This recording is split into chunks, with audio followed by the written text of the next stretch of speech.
My son and his wife left for a cruise vacation, asking me to look after my grandson, an 8-year-old child who hadn't spoken a single word since the day he was born.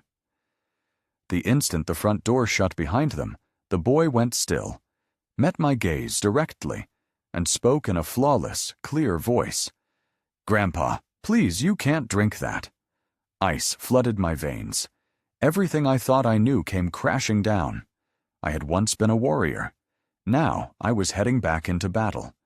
Only this time, the fight was for my family. I need to know I'm not alone in this. Drop a comment with where you're watching from. Your city? Your country? Because in the next few minutes, you'll understand why I'm sharing this story with the world, no matter where you are. At 68, after 2 tours in Vietnam, that's Vietnam, and burying my wife 4 years back, I thought I knew fear. I was wrong. True terror sounds like an 8-year-old boy breaking 8 years of silence to tell you someone's trying to end your life. My son Christopher pulled into my driveway just after 9 that Thursday morning, his silver sedan gleaming in the October sun. His wife Amber stepped out first, blonde hair perfect, designer sunglasses perched on her head. "Dad, thanks again for this," Christopher said, hauling their luggage. 4-day Caribbean cruise, our anniversary. Lucas climbed out of the back seat, small for 8, clutching that stuffed elephant he'd carried since he was 2. The doctor said he'd never speak. Non-verbal, they called it. But when that boy looked at you with those brown eyes, I always wondered if there was more going on than anyone suspected. Inside my kitchen, Amber set a small box on my counter. "Harold, I prepared your special chamomile tea, the blend that helps you sleep." I nodded, though I couldn't remember mentioning sleep trouble. "It's very important you drink it twice daily, morning and evening." She lined up the packets with careful precision. "I've made enough for the entire tea. We're gone. At your age, consistency matters for your health." Something flickered across her face. Then, quick as a snake strike, my combat instincts kicked in, that 6th sense from hostile territory. But this was my daughter-in-law talking about tea. I pushed the feeling down. "We should go," Christopher said from the doorway. I watched him kiss Lucas's forehead, but his eyes slid away from his son's face. Couldn't quite look at him. "Be good for Grandpa," Amber told Lucas. Her voice had no warmth. "Remember what we talked about?" Lucas didn't respond. He never did. They left in a blur of goodbyes. I stood on my porch, Lucas's hand in mine, watching that sedan disappear down Maple Street. The morning air was crisp, leaves just turning. Should have been peaceful. The door clicked shut behind us. Lucas's fingers clamped around my wrist, hard, urgent. I looked down. He dropped his elephant. His other hand pointed toward the kitchen, toward that box of tea. His whole body was shaking. "Lucas," I knelt down. "What's wrong, buddy?" His mouth opened, closed, opened again. His eyes were wide with 8 years of dammed-up words, finally breaking free. Then he spoke. The voice was rough, unpracticed, but crystal clear. "Grandpa," he whispered, those brown eyes locked on mine. "Don't drink the tea. Mom put something bad in it." The world tilted. My knees almost buckled. I gripped his shoulders, staring at this child who had never spoken, not once. "Lucas," I managed. Did you speak?" His small hands grabbed my shirt. The terror in his face was real, adult knowing. "Please, Grandpa," his voice cracked. "Please don't drink it." My 8-year-old grandson, who hadn't spoken a single word since birth, had just saved my life, and I had no idea how much more he was about to tell me. I guided Lucas to the kitchen table, my hand still shaking from what I just heard. The boy, who'd been silent his entire life, had spoken, and every word made my blood run colder. "Sit down, buddy," I said, pulling out a chair. I poured us both water, not tea. Never that tea again. "I need you to tell me everything. Start from the beginning." Lucas's voice was still rough, like an engine that hadn't run in years, but the words came steady and clear. "I was 5, he said, looking down at his hands. "I was at the doctor's office with Mom. I saw a toy I liked, and I said, 'Mama,' without thinking. Just once, the doctor heard me. I waited, my jaw clenched. That night, Mom came into my room after Dad was asleep. His voice got quieter. She said if I ever spoke again without her permission, she'd send me to a special hospital, a place where I'd never see you or Daddy again. She said they give children shots there that make them sleep forever. 5 years old, threatened with death for speaking one word. I was so scared, Grandpa. His brown eyes met mine. So I stopped talking to everyone about everything. "How long have you been able to understand things?" I asked, keeping my voice level despite the rage building in my chest. "Always," he said simply. "I taught myself to read when I was 6, from the captions on TV, from your books when you'd leave them out." This boy had been trapped in silence, but his mind had been working the whole time, learning, watching, understanding everything. "I listen to adult conversations," Lucas continued. "People think because I don't talk, I don't hear, but I hear everything." "Grandpa, what did you hear about the tea?" 6 months ago, Mom was on the phone in her bedroom. I was supposed to be asleep, but I heard her talking about medicine, about making you confused, about making sure you wouldn't wake up." His voice cracked. That's when I started looking for proof. The kitchen felt too small suddenly. My daughter-in-law had been planning to eliminate me for at least 6 months, maybe longer.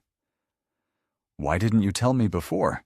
I asked, though I already knew the answer. "She watches everything I do, everywhere I go, every time you visit." Lucas's hands twisted together. This week was my first chance, when they left, when I knew we'd be alone and she couldn't stop me. 4 days.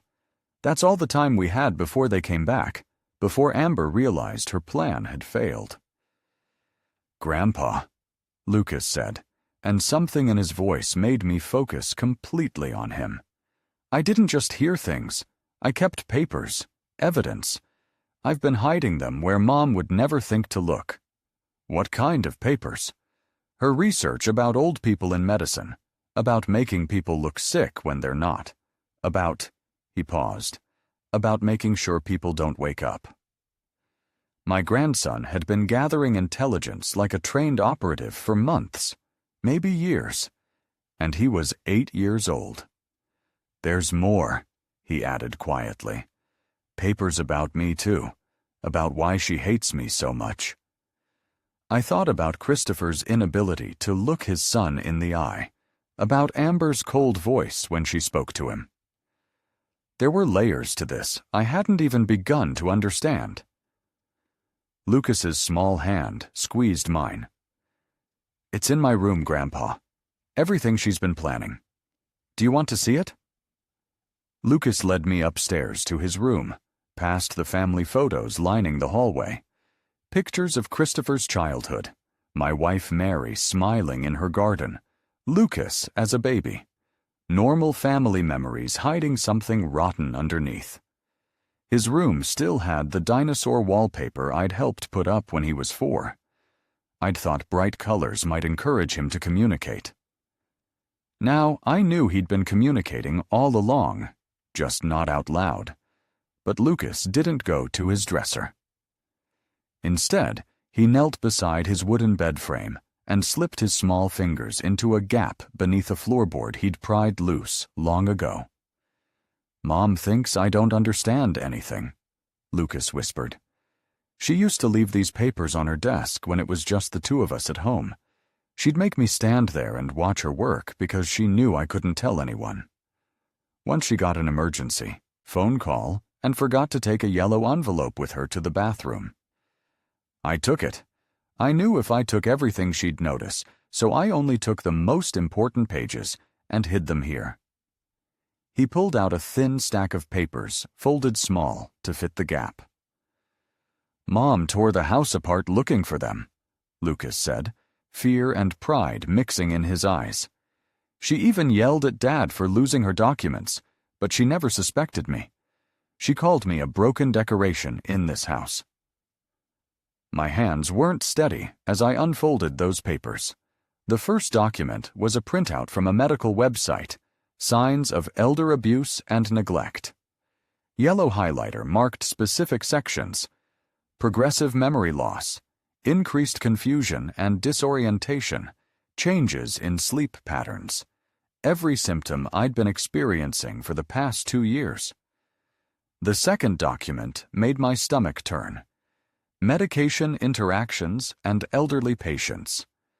The margins were covered in Amber's handwriting, calculations, dosages, notes about spacing administration to avoid detection. But the third document made everything real. Progress notes, titled HB Timeline, in Amber's precise script, my initials, my life reduced to a clinical experiment. March 2024. First dose administered, 1 milligram, lorazepam, subject tired, attributes to normal aging. June 2024, increased to 2 milligrams plus diphenhydramine, memory lapses noted. September 2024, added, Zolpidem, desired confusion patterns achieved. I read that last line twice, desired confusion patterns. She'd been tracking my decline like a science project, adjusting dosages until she got the results she wanted. Then I reached the final entry.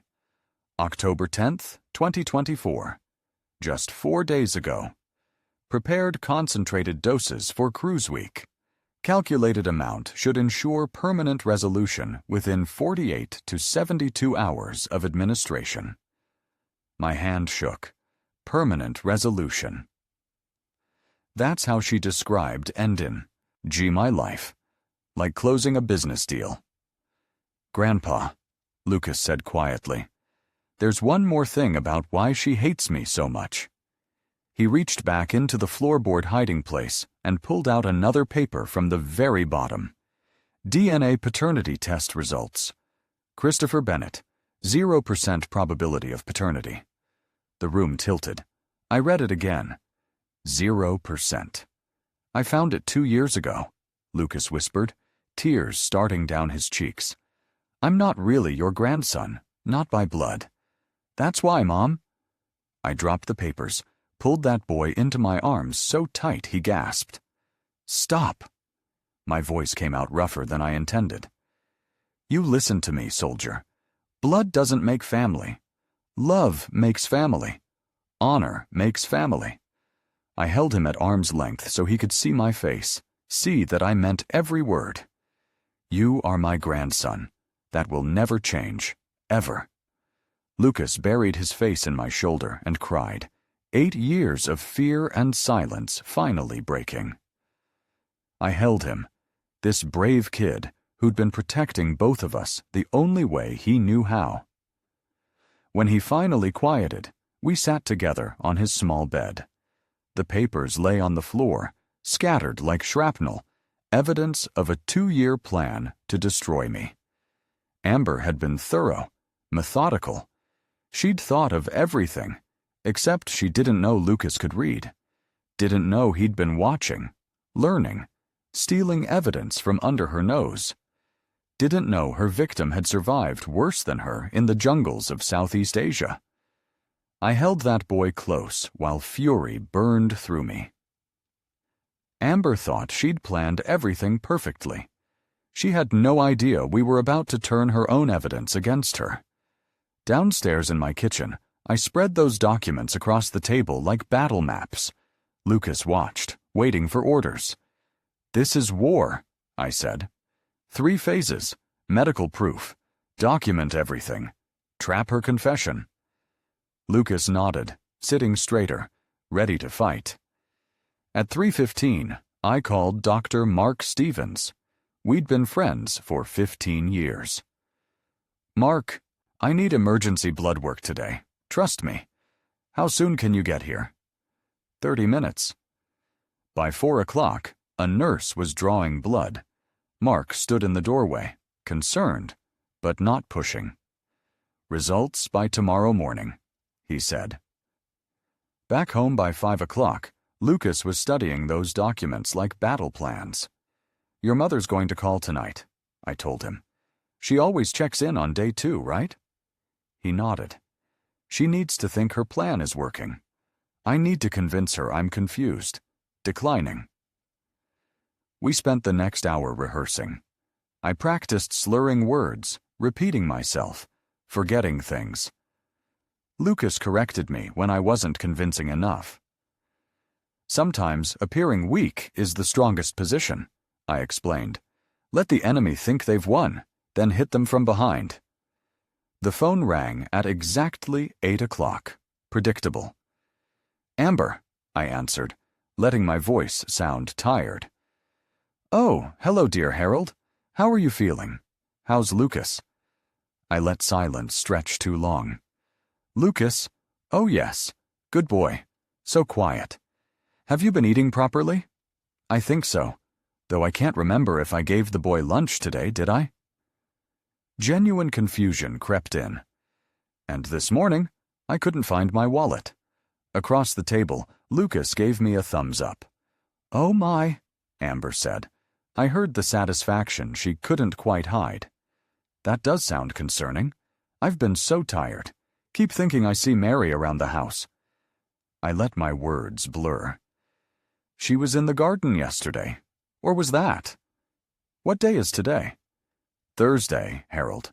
It's Thursday evening." "Thursday, right?" I repeated it slowly. "Have you been drinking your tea?" Her voice sharpened. "Tea? Yes, helps me sleep. I sleep so much now." I slurred the words together. "Is it supposed to make me this tired?" "That's completely normal. At your age, your body needs more rest." She talked about memory care facilities and professional help, about discussing my options when they returned. I made vague, agreeable sounds, playing a man too confused to understand his own fate. When I hung up, I dropped the act immediately. Lucas stared at me, amazed. "She totally believed it. 8 years you stayed silent," I said. "I can act confused for 2 days." I looked at the calendar. Thursday evening. They'd return Sunday afternoon, 48 hours to finalize our trap. I'd run operations with tighter timelines in Vietnam, but back then I'd been fighting for coordinates and objectives I barely understood. This time I was fighting for family. Friday morning at 9 o'clock, Dr. Stevens called with results that confirmed everything Lucas had told me. "Harold, your blood work came back. Lorazepam, diphenhydramine, zolpidem, all unprescribed. The levels were dangerously high. Another week at those concentrations, and you would have suffered irreversible cognitive damage or death." I closed my eyes. Hearing it from a doctor made it real in a way those progress notes hadn't. "I know who did it, Mark.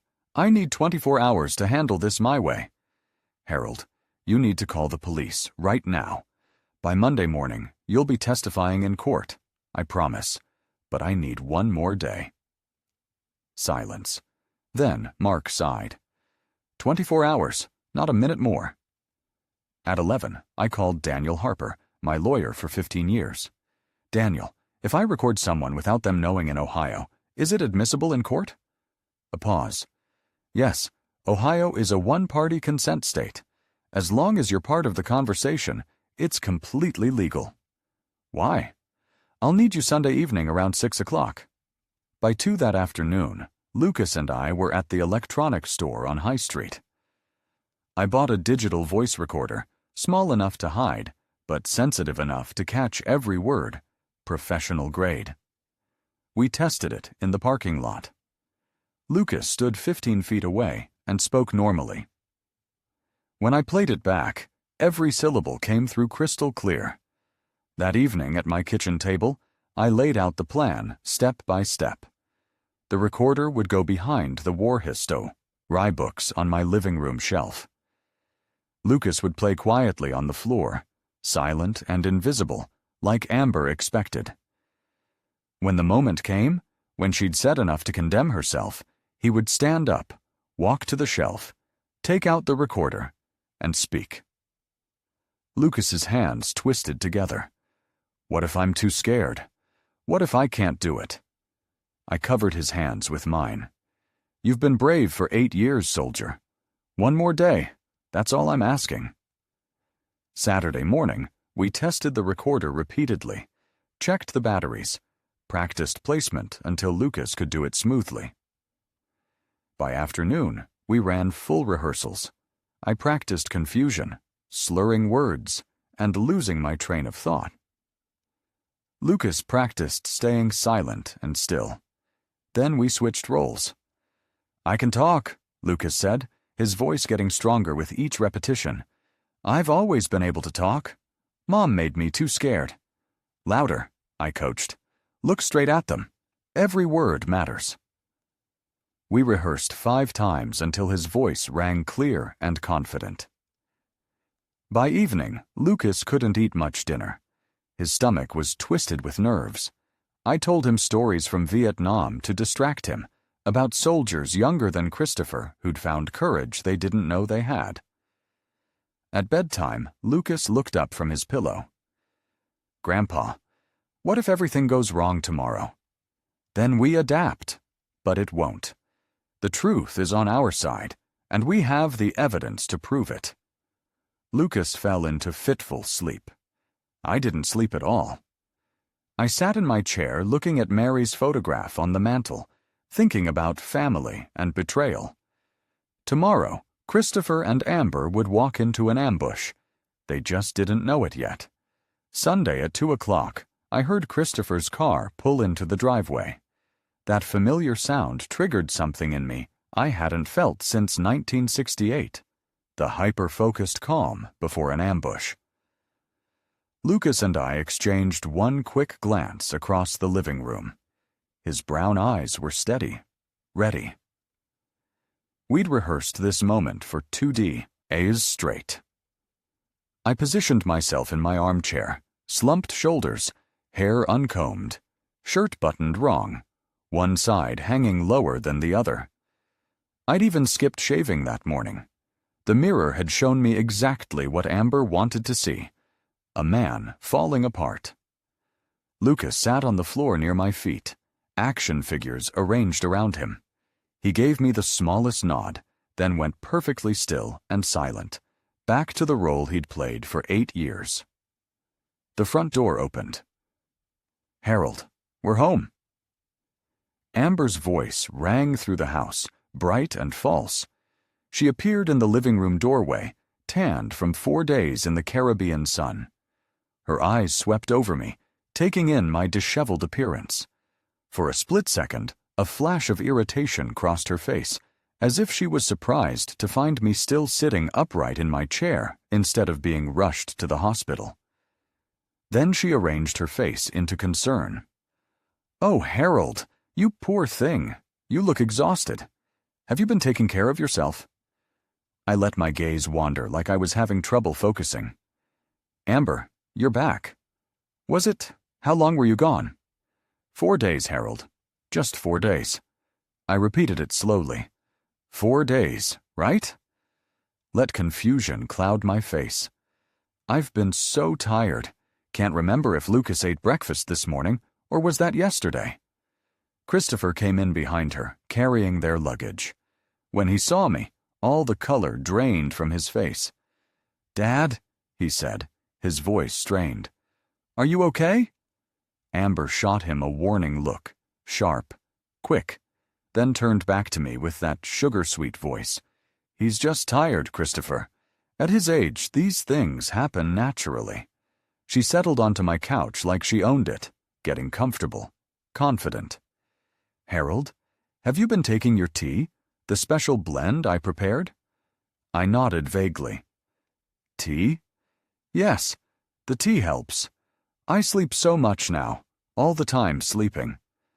"That's good." She couldn't quite hide the pleasure in her voice. "That's very good. Your body needs rest." She turned to, "Oh, Christopher. See what I mean? He's clearly declining faster than we thought. We really need to have that conversation we've been putting off." Christopher opened his mouth.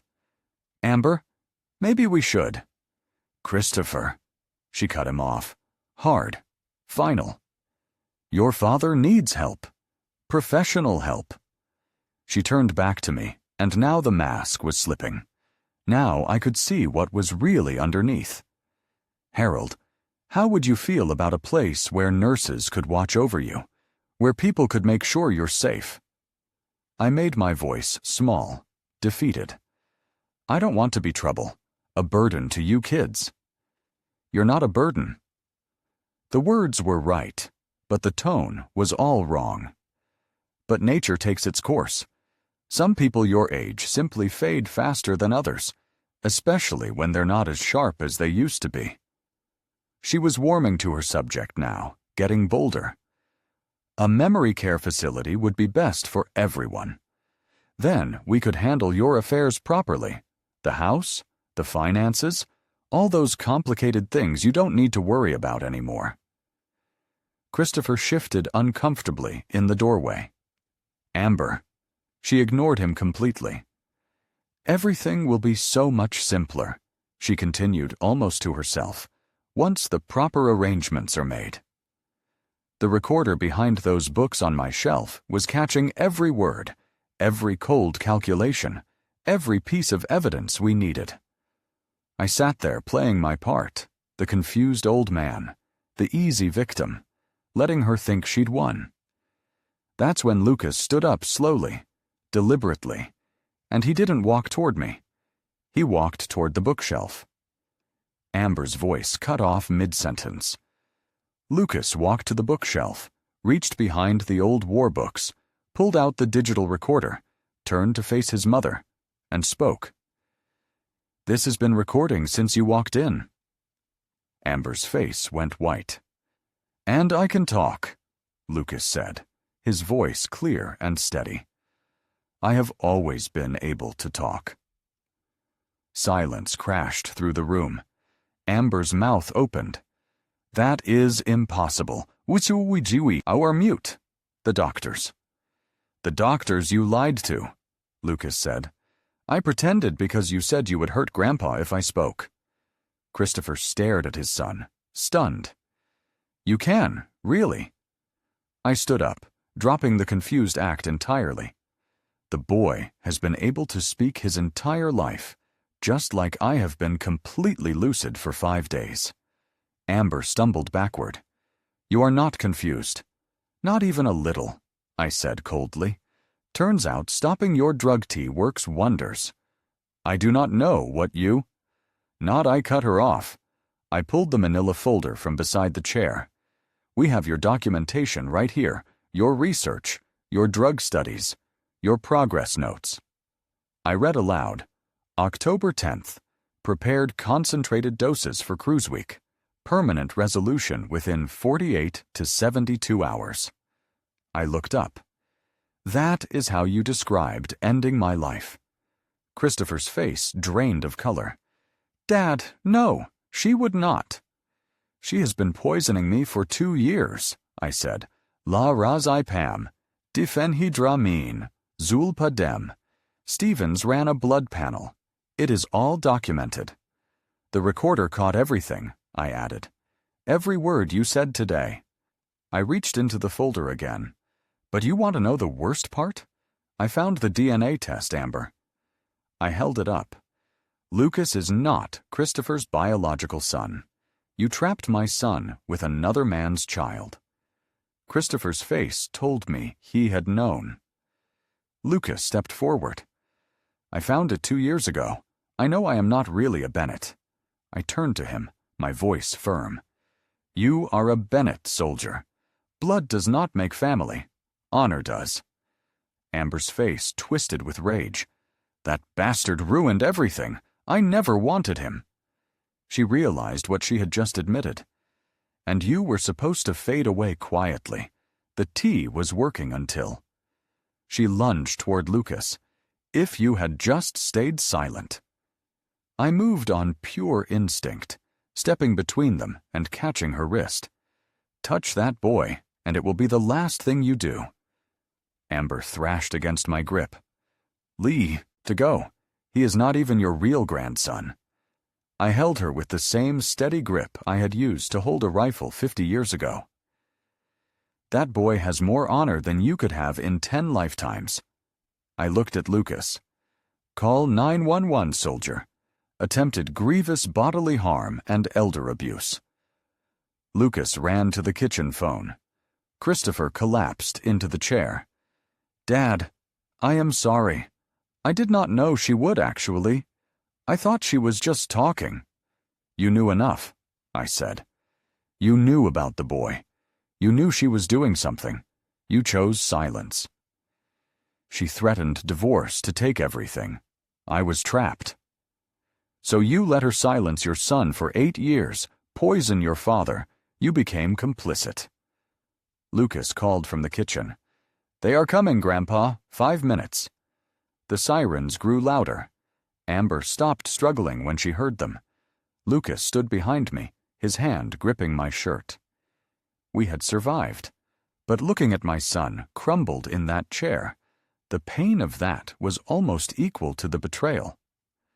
The wheels of justice turned slowly, but when they reached Amber, they ground everything she had built on lies into dust. Sunday evening, the police took Amber in handcuffs. She screamed that I had manipulated Lucas, that the boy was mentally ill, that I was senile. The officer said nothing. They had heard the recording. Christopher rode in a separate car for questioning. His face was gray. The detectives interviewed Lucas and me separately over the next 3 days. Lucas answered every question in his clear, steady voice. He explained the threats at age 5, the 8 years of forced silence, the evidence he had gathered. Dr. Emily Watson evaluated Lucas at the prosecutor's request. Her report confirmed exceptionally high intelligence. The forced silence was documented psychological abuse. Most importantly, she certified him as a credible witness. Dr. Mark Stevens testified about the blood work. The levels of lorazepam, diphenhydramine, and zolpidem in my system had been dangerously high. Another week, he said, and I would likely have suffered irreversible damage or death. Daniel Harper presented the evidence, the recorded confession, the progress notes in Amber's handwriting, the DNA test showing motive, the tea packets from my cabinet. Lab analysis confirmed the packets contained the same drugs found in my blood. Amber's defense tried to claim I had planted evidence, that Lucas had been coached, that the recording was doctored, but they could not explain the progress notes in her handwriting. They could not explain the drugs in the tea she had personally prepared. They could not explain her voice on the recording, cold and calculating. The trial lasted 3 weeks. The evidence was overwhelming. The judge sentenced Amber to 15 years in prison for attempted grievous bodily harm, elder abuse, and child endangerment. Christopher received 5 years of probation. He had cooperated fully and expressed genuine remorse. The judge made clear that his silence had enabled 8 years of abuse. The custody hearing was brief. Christopher appeared voluntarily. I relinquish all parental rights, he told the judge. Lucas deserves better. My father has been more of a father than I ever was. The judge granted me full legal guardianship. A month later, I visited Christopher at the county jail. He looked 10 years older. How is he? Christopher asked. Lucas talking nonstop, thriving. Christopher's eyes filled. Good. That is good, Dad. I was so weak. I know that does not excuse. No, I said. It does not. You let her hurt that boy for 8 years. You let her poison me. You were a victim at first, but then you became complicit. I will live with that forever. But can you tell him I love him, even though I failed? I was silent for a long moment. I will tell him. Whether he forgives you is his choice. But yes, I will tell him. Thank you, Dad, and thank you for being strong when I could not be. I left without looking back. I would not visit again. 6 months later, as spring gave way to early summer, Lucas and I had built something I thought I had lost when my wife passed. A family, bound not by blood, but by choice and survival. There is a difference between surviving and living. Lucas taught me that difference. On a Saturday morning in late April, Lucas and I sat on the dock at the local reservoir fishing lines, cast into water that reflected the pale blue sky. The air smelled like fresh grass and possibility. My science presentation on sound waves got the highest grade in the class, Lucas said, his voice animated. Mrs. Brooks said it was the best she had ever seen from a 3rd grader. I smiled. Not surprised, soldier.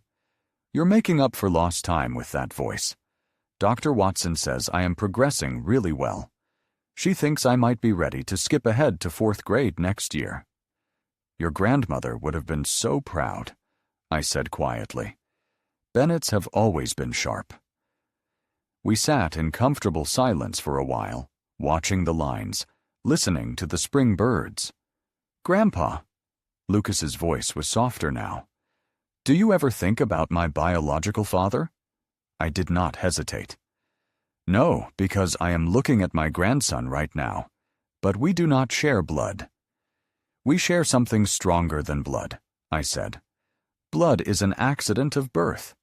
Family is who you are willing to fight for. We did that. That makes us family in the truest sense. Lucas was quiet for a moment. Can I still be a Bennett? I turned to face him fully. Son, you earned that name. You showed more courage than most soldiers I served with. You are a Bennett because you acted like a Bennett when it mattered most. His eyes brightened.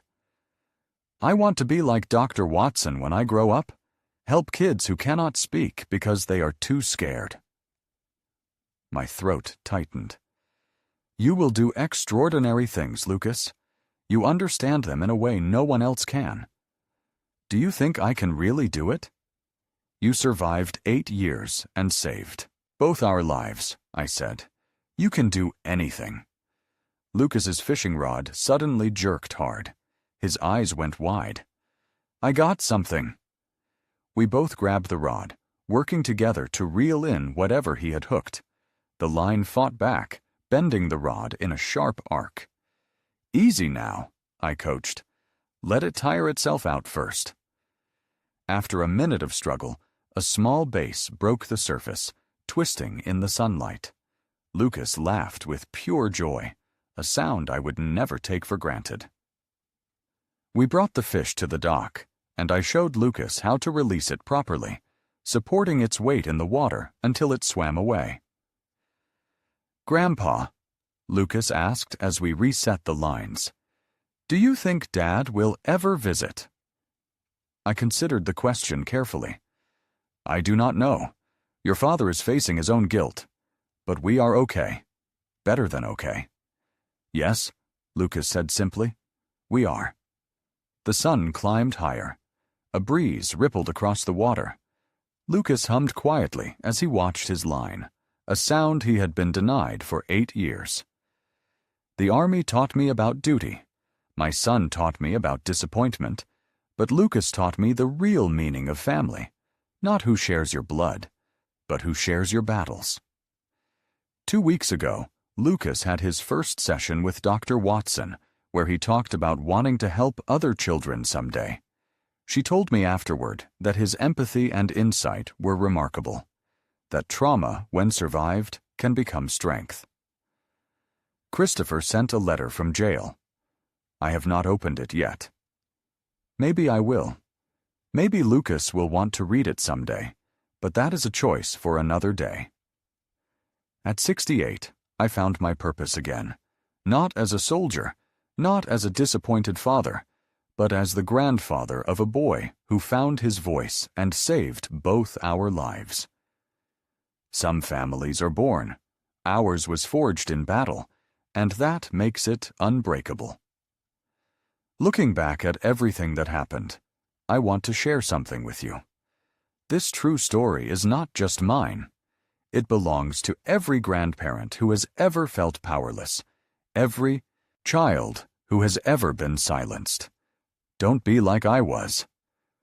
I ignored the warning signs. I dismissed that uneasy feeling when Amber smiled too sweetly. I trusted blindly when I should have questioned.